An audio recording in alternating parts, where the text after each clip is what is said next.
As someone who is born with low vision, I often like to say that you can't miss what you never had. I don't care that much about seeing the color of people's eyes, or leaves falling from a tree, or a perfectly crisp sunset because I've never really experienced those things. This blurry reality is all I know. But what happens to those who become blind? Joining me today to answer that question is Rose Sarah West, a junior at Swarthmore University who, rather unexpectedly and suddenly, lost her vision at age 12 due to a brain tumor. Stay tuned to hear us talk more about coping with vision loss and embracing the blind community.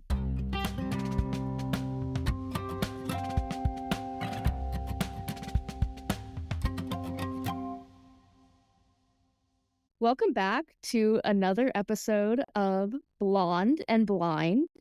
As many of you may know through social media, I recently underwent a rebrand, so I'm still getting used to saying it. But welcome to Blonde and Blind. I'm really excited to have on one of my teammates at OSB AmeriCorps, Rose West. Thank you so much for joining us. So, to get started, why don't you just tell us a little bit about who you are? So, what your school you're in, what you're studying, what some of your hobbies are, and what the world looks like to you. Yes. Okay. So I am a junior at Swarthmore College. It's a little itty bitty liberal arts school in Pennsylvania, and I'm studying political science. I have a beautiful chocolate lab guide dog named Nara, who is my entire world and literally my identity. I'm like, oh my God, I have a guide dog. Smalls and Nara actually have met before, for any listeners who might be curious. And Smalls wasn't really into Nara. Like, Nara kept trying to play with her. Nara Smalls rejected her every time. Nara was trailing behind to notice me, and Smalls was just like, girl, what are you doing? To be fair, I got paired with a very antisocial guide dog. I mean, I sometimes wish Nara was more like that, but okay. So what does the world look like to you? I tend to identify as functionally blind and say that I function as though I am totally blind, but as many blind people are, I do have some vision. So I have no light perception at all in my right eye. And in my left eye, I have pinprick central vision. So when I talk with sighted people, I oftentimes describe it as looking through a Cheez-It or a really thin straw. And then I also have Charles Bonnet syndrome. So I have a small little visual release hallucination type thing. That's just a bunch of weird little colors and circles and patterns and little critters overlaid on part of my vision. And then I also have this thing from my Charles Bonnet where I have this rainbow strobe that will be over kind of the area where I can see a bit. So I know a lot of people will think that when somebody is blind, it must look black, but it doesn't for you. no, and I've been thinking about that recently because, as said, I have no light perception in my right eye. And again, in theory, I would be like, oh yeah, I just see black because somewhat I guess I do, but there's also no depth to it. And there's no anything to it really. So figuring out a way to kind of describe that has been a journey. Right, because it's not just like closing your eyes or putting on a pair of sleep shades. I'm not even sure if it would be the same as people who've used contact lenses that kind of block their pupil out. I never did when I had vision, so. Oh, that's creepy. Contact lenses scare me. Oh yeah, I could never do those. So the whole reason you're here is to talk about vision loss. So what was your experience like losing your vision? Yes, okay.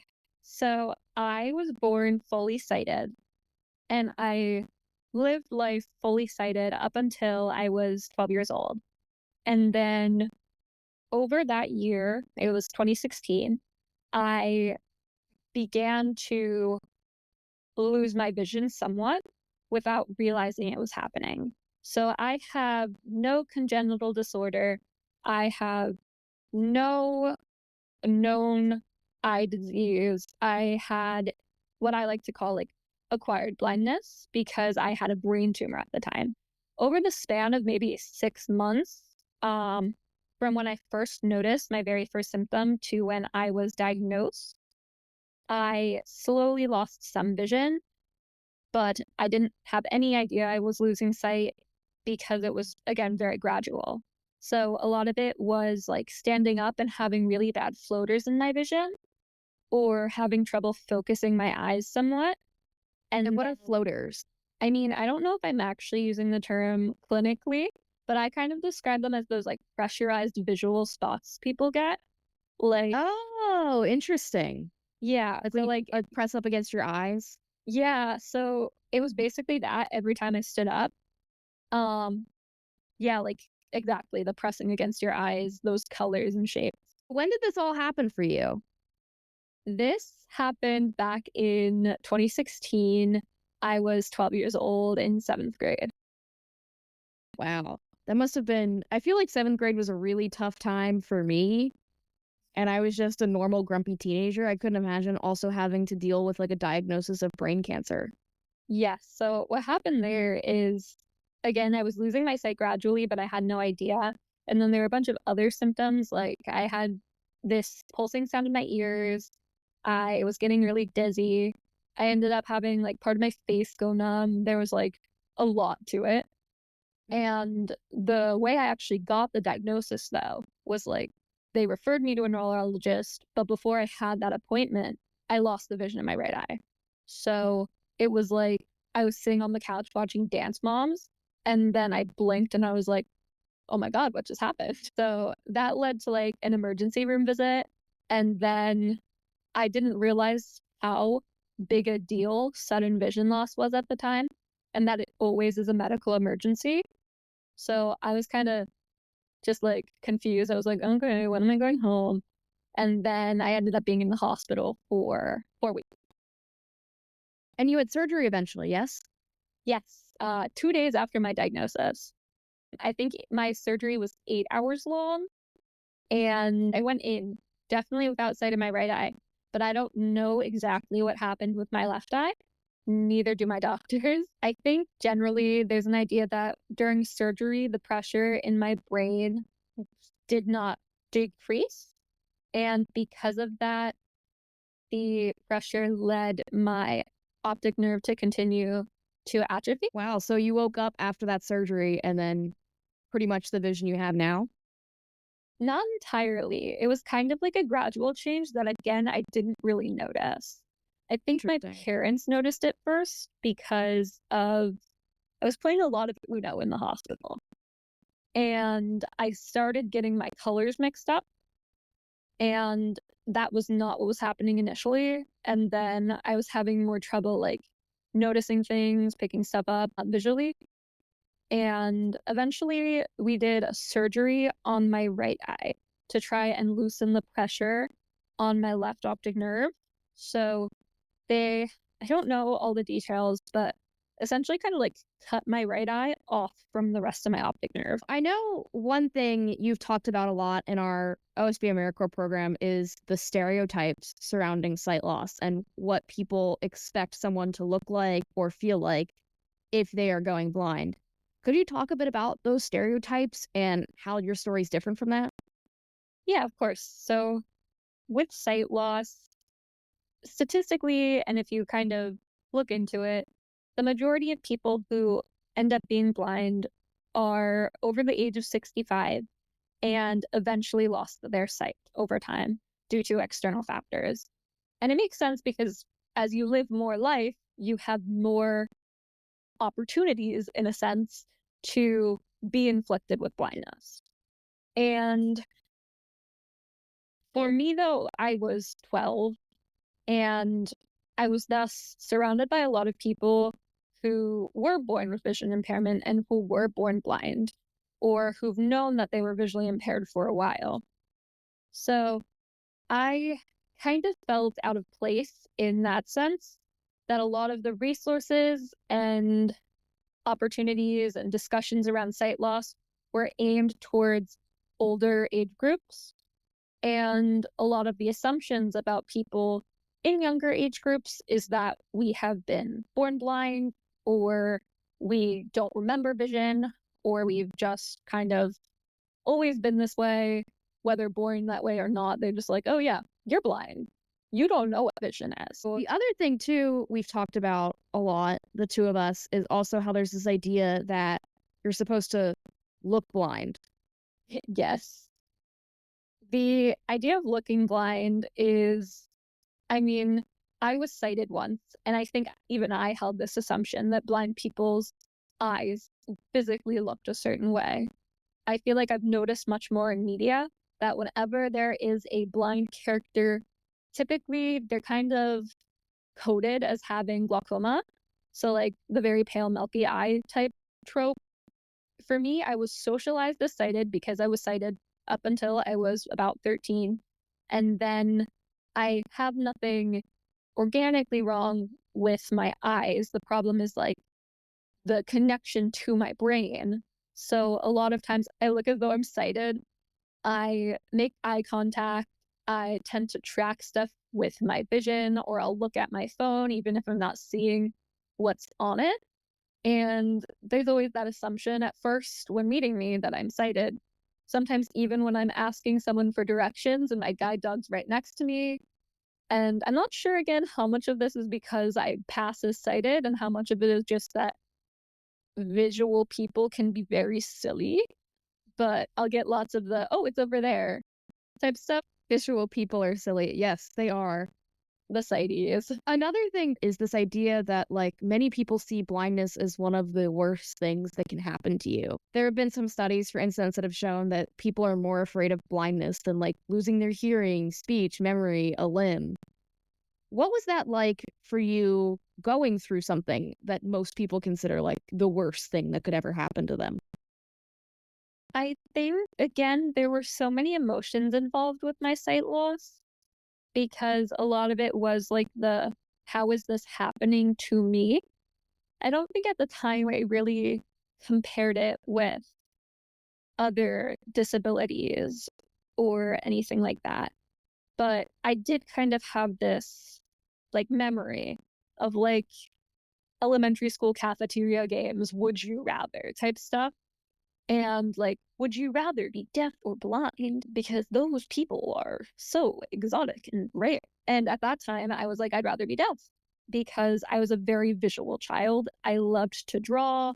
I was really into a lot of crafts, artistic stuff. I wanted to be an artist when I was really little. So there was like this immense sense of grief. And I would like to say that the sense of grief is totally like resolved, but it's always kind of there in different moments still. Like, I don't cry about my blindness every single day, but it definitely can be hard or upsetting in that way. And I feel like I've come to accept it day by day. So that was going to be my next question for you is normally when we talk about vision loss or really any kind of loss, there's this idea that you learn how to cope with it and then eventually you get over it or you accept it. But with many things, it's not always linear. So what was that process like for you? I really struggled at the beginning, and then it was kind of a lot of crying, a lot of getting very angry and frustrated, particularly as I was learning different skills like a screen reader for the first time or certain ways to navigate like tactile graphics. Did you go to like a school for the blind or did you go to like a training center after you lost your vision and recovered? So at first, I always remained in my public ed school. So I was the same school from K to 12, and I basically just had my IEP. I had a 504, then I had my IEP, and I started getting vision services immediately. Every day I had at least an hour. Some days I ended up having more of just learning tech, learning Braille. In middle school, I didn't do any electives because that's when I was getting vision services. And seventh grade, eighth grade, I didn't even go to class too much because I would get really overwhelmed and have like anxiety attacks. I was in therapy. I've been in therapy ever since.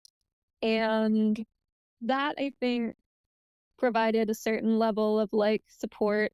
But there's also this dynamic of everyone who knew me knew I had been sighted and knew the cause of my vision loss.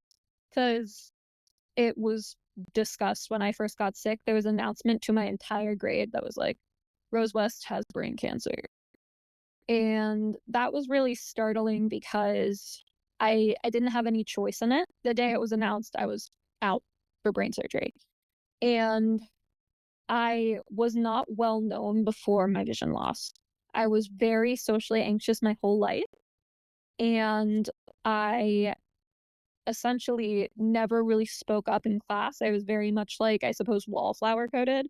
Um, just not trying to get myself any attention, trying hardly ever to speak to people, just very shy and nervous. And then everyone had like, it felt like a spotlight on me because I come back with a white cane and my school wasn't terribly big.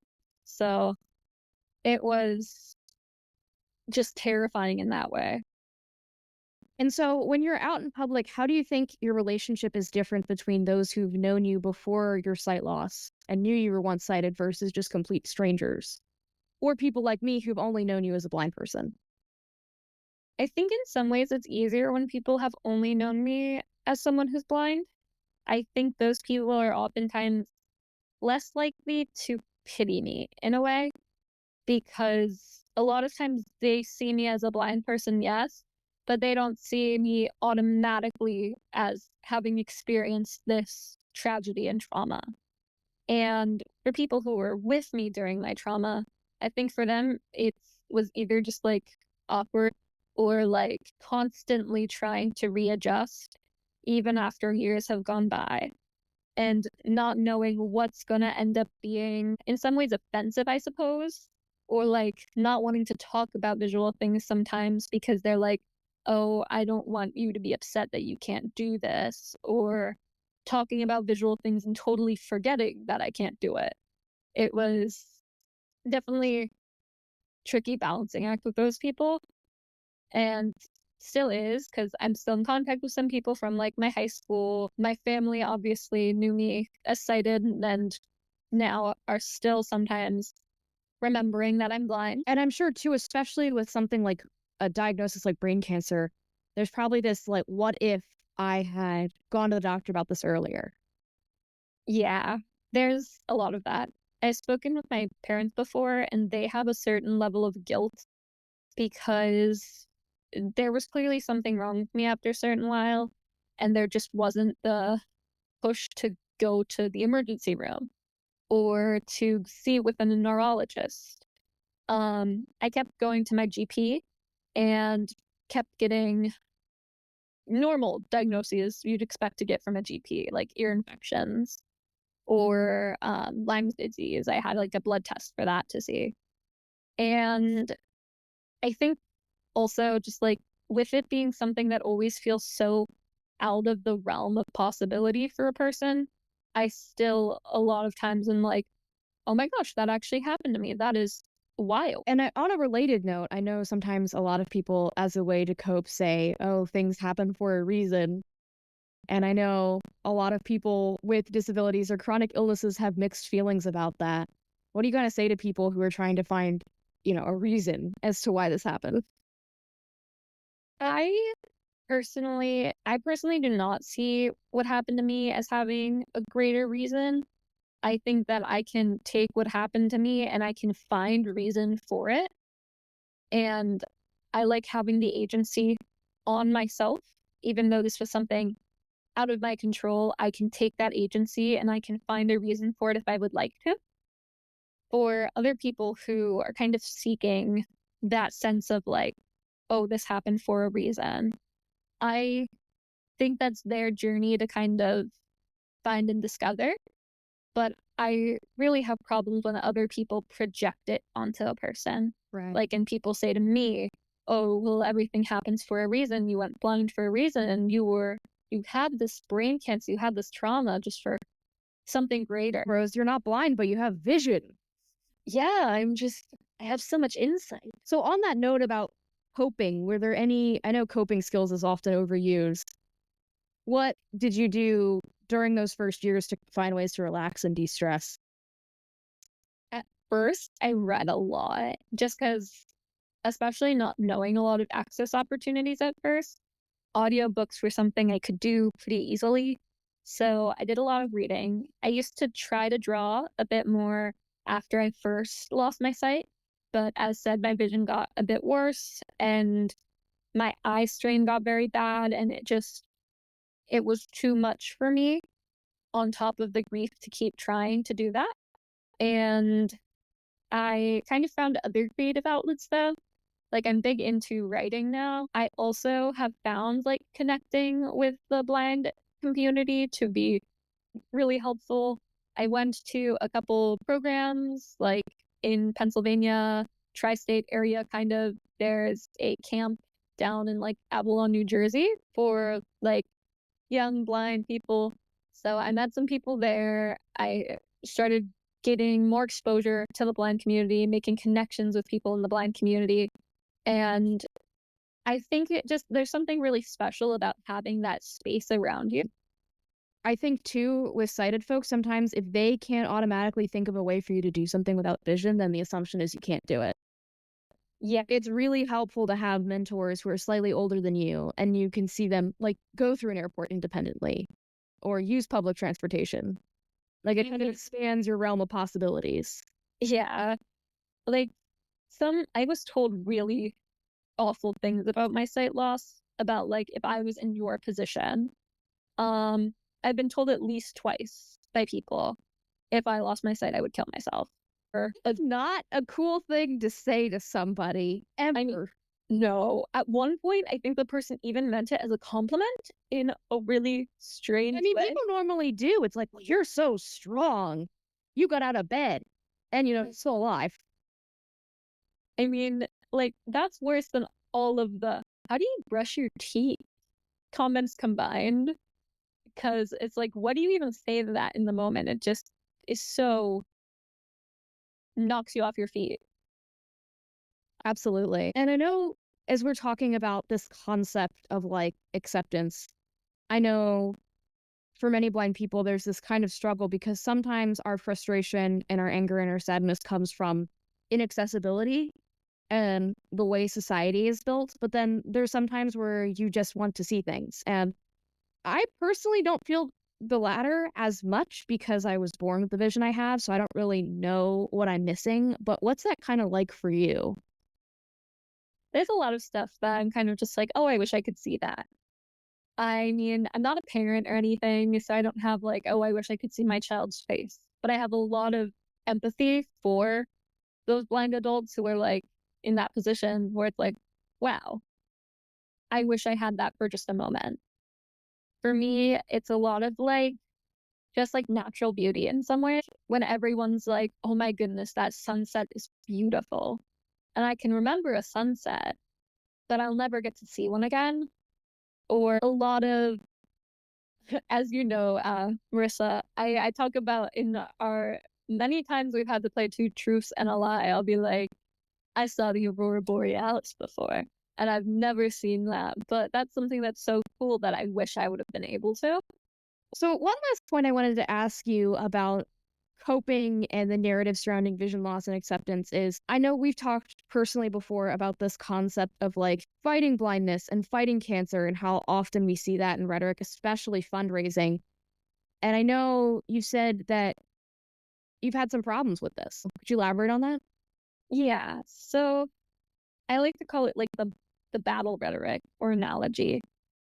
And I think one particularly there's kind of like a separate perspective I see on both the blindness and cancer front.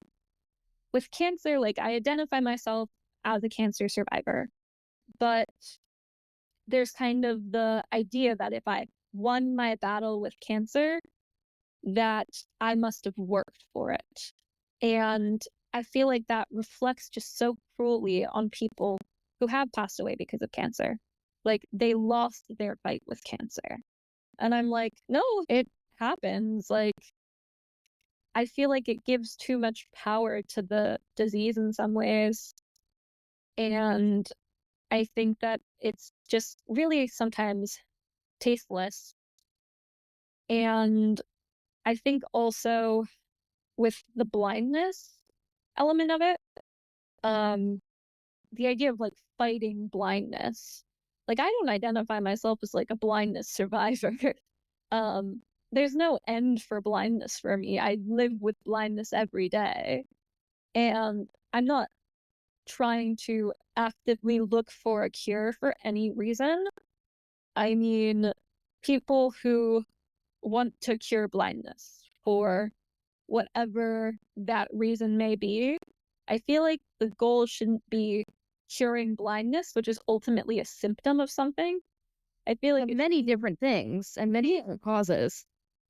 like I've had tons of people be like, "Hey, there are these like glasses and stuff that like cure blindness when you wear them." I'm like, "Those won't work for me. Like that's not a thing for me." Um, You can't hit up Mr. Beast for surgery. no. And I mean, I if people want to have their blindness cured, their symptom of blindness, that's like their right. But again, it's not curing blindness, it's curing cataracts or curing this vitamin deficiency that has other influences on a person's life. Like, it's never the blindness to me. Like, fight brain cancer. Yes, do that, whatever. But you're not fighting the blindness that resulted from my brain cancer. Right, and one of those two things, like, could have actually killed you. Yeah. I mean, in some ways, I'm very grateful for only being blind because where I don't want to be like, oh, it was either go blind or die. It's not entirely that, but just there are so many different things that can happen with vision. There are so many different things that can happen with a brain tumor. And again, that's something I'm really interested in like talking with people more about because as someone who's in the childhood brain tumor community, all of our stories are really different. And for me, it's like I have significant vision loss. And for other people, it's they have no real short term memory. And it's just so different across the board. And like, let's focus on the root causes. Let's not see blindness, which is again just a symptom of something else, as like this big bad, when again, it's something that doesn't ruin lives and that is, something people can live and function around, but it's also like, let's prioritize stuff that is going to, one, have an easy access. Like, yes, let's make sure that people who cannot access cures for their cataracts because of the broken healthcare system are able to get that. But for me, where I'm like, I have kind of come to terms with this existence that I'm in.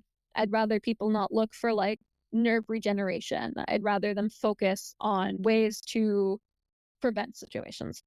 And a lot of it too, like, is, people don't have access to preventative care No. or have other chronic illnesses like diabetes that aren't well controlled and lead to, I mean, there's a lot of other root causes. Blindness is ultimately a sensory difference. It's a symptom and it can come about in a lot of different ways for people. It can be traumatic, but it isn't always. I read an article, I believe it was by Andrew Leland, the creator of The Country of the Blind, where he kind of framed it as becoming blind rather than going blind. Yeah. Oh, I've kind of thought about that too. And like, I think that that again opens like just the perspective, like the one way the word can kind of shift the context. But one other thing is you and I had the opportunity with a couple of our other service members in our AmeriCorps position sit down with Kimberly Dobbs, who is a blind psychologist working in Philly. And one thing that she kind of provided was this idea of, is blindness happening to you or is blindness happening for you? And that's something that's really stuck with me in my head since then, because I think that there's a certain level of like reclaiming in the idea that like blindness is happening for me, because I'm not being subjected to going blind. I'm not having blindness coming from some external force and like, hiya, I'm blind, karate chop. And I think a lot of this comes back to this idea of like wanting to find control. And to an extent, it can be empowering, especially with blindness, right? I mean, blindness isn't a tornado that's going through your house and destroying all of your items that you can't do anything about. You can learn new skills, you can meet people in the community. But then also, our bodies aren't perfect. Sometimes unexpected and undesired changes happen to our bodies. And it's really hard to learn how to accept that and realize that it's okay to not be perfectly happy with your body at all times. Yeah. I really I think think body neutrality. I do too. I was just about to say that.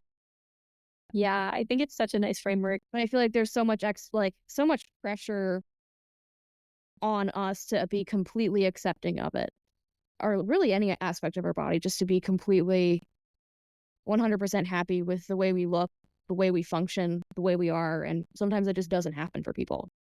And we were kind of talking about this a bit before the recording, but sometimes there's pressure from inside the house, inside the blind community, because if we give off the impression to sighted people that we're unhappy, that we're discontent with our blindness, we're kind of being told that that's reflecting on the rest of the blind community. Right. So you have to give off the impression that you are fine, you are living life to the best of your ability, you're thriving. And it makes it so like we can't really talk to sighted people and be like, oh no, like this is kind of annoying for me right now. And especially about those things that are annoying because you can't see them, not because there's some access issue. I mean, I think both can be totally plaguing, but like, yeah, sometimes I just would like to be able to see something. And it's not that I Like people could be like, aha, having sight is better. proof you're miserable.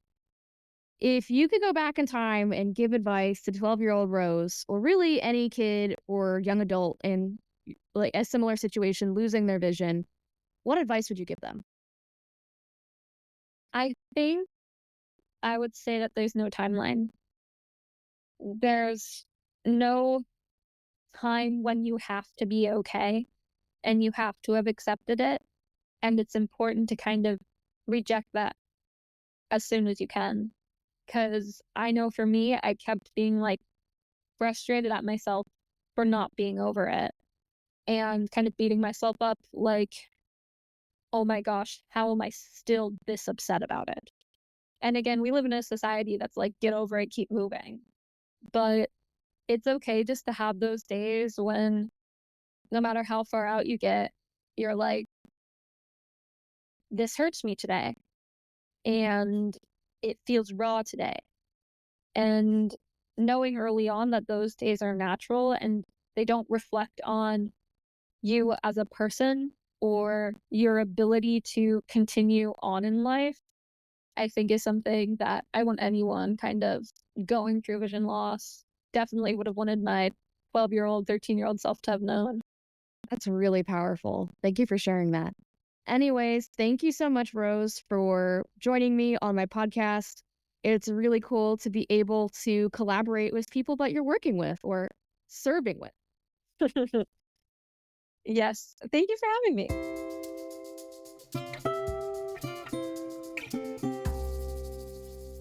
Well, everyone, that was my amazing friend and former teammate, Rose West. As we mentioned, we've met through OSB AmeriCorps, which facilitates a free virtual mentorship and work readiness program for blind and low vision students in Pennsylvania, ages 14 to 24. So if you're in that age range, I highly recommend you check it out. It's a great opportunity to have a mentoring relationship with someone who's been in the same position as you, but is a little older and a little wiser. If you enjoyed today's episode, make sure to subscribe to Blonde and Blind on Spotify, Apple Podcasts, Google Podcasts, and anywhere else you get your shows. You can also stay up to date by following me on social media at Blonde Blind on Facebook and LinkedIn, and Blonde Blind Girl on Instagram. We had to change up the name a little bit. Blonde Blind was sadly taken on Instagram. You can also find the transcript, show notes, and other information on my website, blondeblind.com. Thank you all for watching, and I hope to see you soon.